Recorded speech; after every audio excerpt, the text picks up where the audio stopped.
Carter, Bitsbetrippin. What's up, my dudes? It has been crazy hot this last few days here. We have the entire shop is packed with miners right now, working through some various testing. It's hardly in there doing some stuff. We can see all the things that we got going on here today. We're going to be installing a professional hose extension thing here. We're going to put up there so we can use for just air blowing stuff. And then today is filter cleaning for one of our sites. You guys can see they all needed washed off and cleaned so you can see through them. And then we got to go back through and kind of just fix some of the gaps here with some zip ties. And this is about the last time we're going to use these. These things lasted since 2021, and they are now finally getting to where they need to be replaced. We're going to cover up these gaps and put them together essentially like this. And this is again just a dirt filter. They get really gummed up after about 2.5 months, 3 months of stuff, and you guys can see a lot that need to be fixed and repaired. But just had the team clean stuff up. When we're doing these filters, these are all still gated too, so they're held with the containers, the Wadham containers. You guys can see kind of the structure here that holds the filters. But we're gonna be making some changes, moving some stuff around, and then when we are cleaning them up, we put these on one of the containers so we could hold the filters when we're power washing and cleaning and getting them ready. So it is a full day at the BBT shop. Team's going to be getting ready for some lunch, and then we got to get these filters back out. So we'll take those out today and get them installed. But yeah, I was sorry for no vlog yesterday. Literally was just slam doing kind of planning work. So we have a couple different builds. We have one here local that's going to be 10 megawatts. It's going to be hydro. So we're going to be, that's the anticipation is what we're going to be doing with it. We're talking to the client on it right now. So to be a large 10 megawatt hydro build. And then we have about a 1.5 megawatt site that we're going to be doing in Wyoming.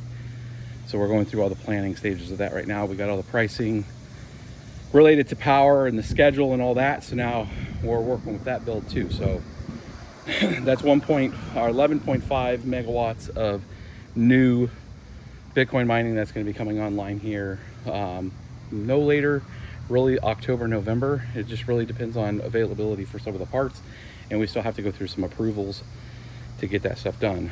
But it has just been a grind, my dudes. And then we're working with a few other clients right now, kind of just getting them through the initial stages.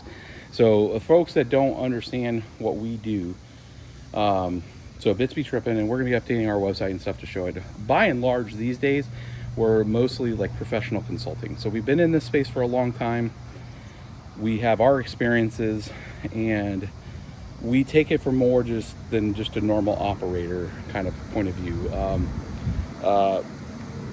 Both Todd and I came from the development background, so we write scripts and like self-healing routines on I would call it the automation ops. AI ops is a thing. It's not to be confused with artificial intelligence ops. It's not that. It's automation for IT operation stuff. So any device that has a lot of API connections, you can do different things with that. You can write intelligent scripts that will go out and do certain things based on a logging behavior, that kind of stuff. So we've been really trying to modernize our approach using the common SaaS framework that's out there, like that's the software as a service. So if you're using Foreman, or if you guys are used to Hive, and then going back in and automating some of that in a not out of the box way, so we go in there and tailor some of that stuff, and then like doing location updates, automation of the location updates where the APIs can read the serial number, tie it to a location data based on the IP, that kind of stuff. So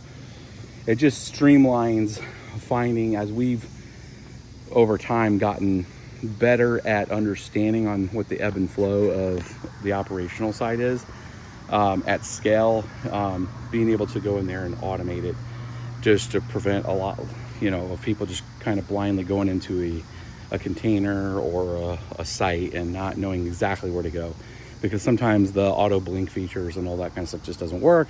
And it's just easier if you're kind of scanning the horizon when you're walking through a site and you're able to identify things faster. So I want to get into that with you guys and show you guys kind of under the hood of kind of the recipe ingredient of what makes it tick for us. And then if you're running your own operations or need consulting work or support, you can always reach out to us.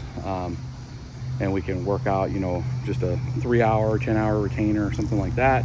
Or we'll just help come out and help your operations, or point you to other folks if we're booked up and too busy that are in this space. I mean, there's a ton of people out there that are doing, maintenance and repair and other stuff in the Bitcoin space. But and then that's part of that's I would say 30% of our workload.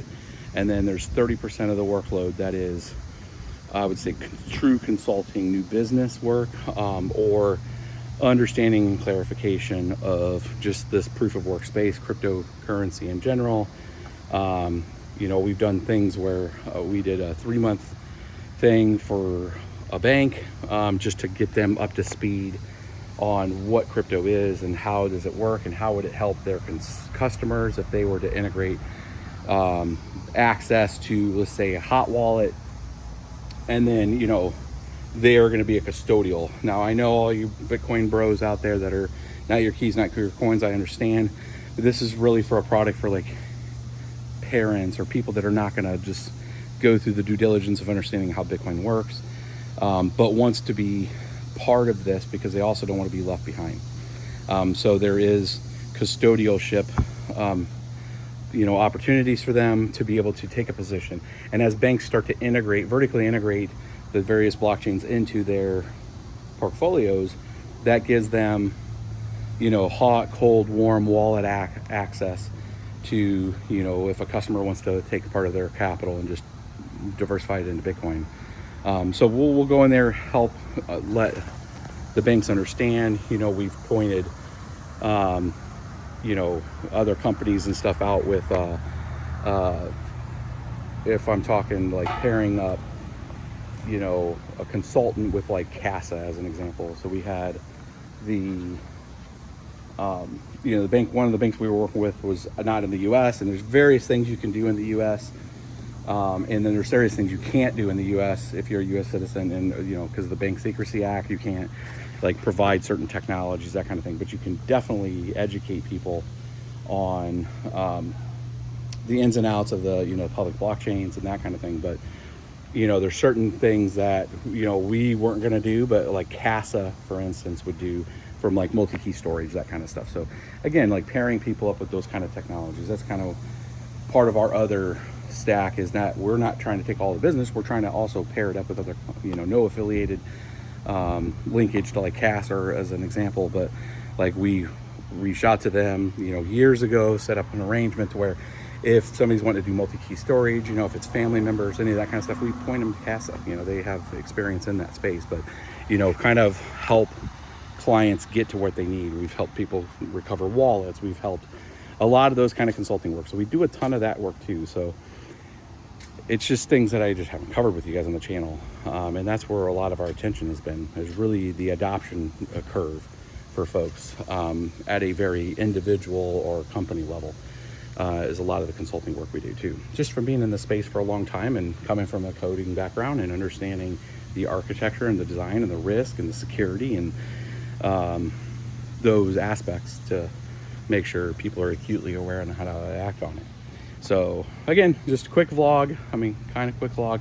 Give you guys some background of sometimes why we're not always daily vlogging is we're, the team's working on that kind of stuff, and it just keeps us busy. So, all right, my dudes, I'll catch you guys on tomorrow's vlog, and we'll open up Foreman, and I'll show you guys kind of like the architecture and ticketing and stuff that we're doing with that. If, you have your own operation, you guys are trying to expand it out to something else. So catch you guys on tomorrow's. See you.